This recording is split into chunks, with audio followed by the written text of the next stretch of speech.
So just talking to somebody, and I was like, hey, there's the greatest college wrestler of all time, Carlton Haselrig.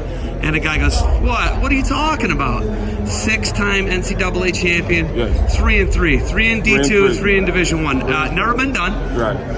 I can't remember the last 3-time heavyweight champion. If we ever just last year. Okay. Snyder finished it. He broke the curse. Okay, besides Kyle Snyder. Yeah, there hasn't been any. There hasn't been another one. I knew Kyle Snyder. I thought he won one at 97, but he was runner-up. Maybe. He was runner-up at 97. Okay.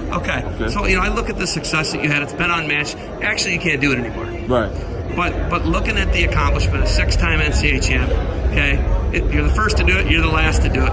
What did that do to you? Springboard you? You played NFL football. It gave me an opportunity to go to play in the NFL. It gave me a lot of opportunities to get some things like this to come back, and to be able to give my assistance to the National Wrestling Tournament, to be able to come here and enjoy this and be around all the All-Americans and come back around and see all the great wrestling people that are great in the sport, and just be involved with it again. Are you still around the sport of wrestling at all anymore? Yes, I'm still involved in the sport of wrestling. I coach wrestling at Greater Johnstown High School. We have a pretty good program right now. We're working, we're building, we're trying to bring it back up, and that's where I went to school at. I was the only man on the team, and now we have a team, so things are working out pretty good for us. So you stayed home for college, right? You didn't go, you stayed right there. Did you play at Pitt Johnstown? Did you play football? They didn't have Pitt Johnstown have football. Yeah, Pitt Johnstown has no football. We had wrestling, and my coach was like, "Hey, you wrestle here, and we'll get you a shot at the NFL. Just do what you're supposed to do here, and all those things will happen." And that's what happened. How long did you play in the NFL? I played 6 years in the NFL for Pittsburgh Steelers and the New York Jets. So you played for 2 teams, right? A large market team. Right. What's the difference between playing in a large market like New York and here in Pittsburgh? Well, you can't. There's no way that you can match the intensity or how the Pittsburgh Steelers are one of the best organizations in the NFL. Being able to see 2 organizations, I've only known 2, but the Pittsburgh Steelers were one of the best organizations of all professional sports. Okay, so I got to interview Henry Cejudo last night, and you and him are the 2 guys. I got two all-time greats. He's the only guy ever to win an Olympic gold medal in wrestling and the UFC. Oh. You're the only guy to do 6 times. And you know what? I actually know a guy. His kids wrestled here, Dave Orndorff.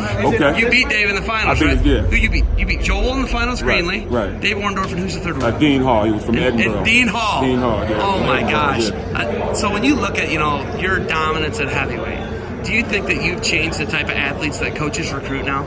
I don't know if I had anything to do with that, but of course, you always have to do what you're doing when you're doing it, and then, whatever happens after you is going to happen. But while I was doing my thing, I didn't realize anything about the future. I just was focusing on what I was doing at the time. When you look at this tournament here, and this is the capital of wrestling on the planet Earth. Well, I'm sorry, folk style wrestling. Okay. There's other pockets of wrestling on the planet Earth, but when you look at Pennsylvania, it's the toughest. It's the state you came up out of. Why is wrestling in Pennsylvania at the high school level so tough, and then in the college level? Well, because Pennsylvania wrestling is important to most people that I know. Wrestling has always been very important in one fashion or the other, but because it's so important to everybody, it's just a hard-working. Wrestling is hard-working people. That's what you do. You work hard. You try to work hard, and you get your reward at the end. And that's what we always have done. That's the way it is around Western PA, Pennsylvania. That's the way it is.